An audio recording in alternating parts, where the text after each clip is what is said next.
High, এখন ready হয়ে পড়েছি, পুজো দিতে যাব। কোথায় চলো দেখা যাক। আমি রেডি হয়ে গেছি, এই দেখো। আমিও রেডি হয়ে গেছি। কেমন লাগছে আমাদের? আজকে কোথায় যাই চলো লাস্ট অবধি ব্লগটা দেখতে থাকবে বন্ধুরা। আর কেমন লাগছে আমাদের দুজনকে অবশ্যই কমেন্টে জানাবে। এটা আমি রেডি হয়ে পড়েছি। তো কোথায় চলে এসেছি তোমরা অবশ্যই দেখে বুঝতেই পারছো ভিডিওটা। চলে এসেছি আজকে দক্ষিণেশ্বর, সামনেই গঙ্গা আর পাশে বালি ব্রিজ।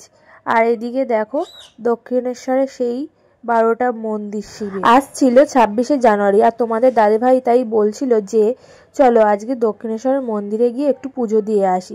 বাড়ির কাছাকাছি দক্ষিণেশ্বর মন্দিরটা, তাই জন্য। আর আজকে এত গরমও লাগছিল, রোদটাও খুব বেশি উঠেছিল, তাই না বন্ধুরা?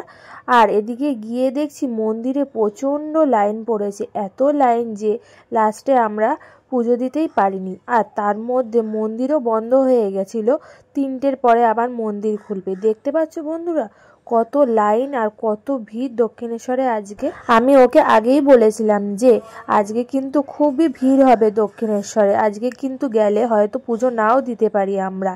কিন্তু ও তাও বললো তাও যাই, চলো গিয়ে দেখি, তাই জন্য গেছিলাম। আর এদিকে এত রোদ এত গরম, আমরা ঘামিয়ে গেছি।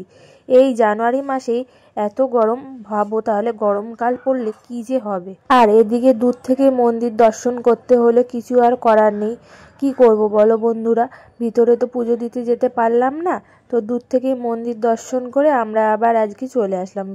ভিডিওটা কেমন লাগলো অবশ্যই কমেন্টে জানিও কিন্তু বন্ধুরা।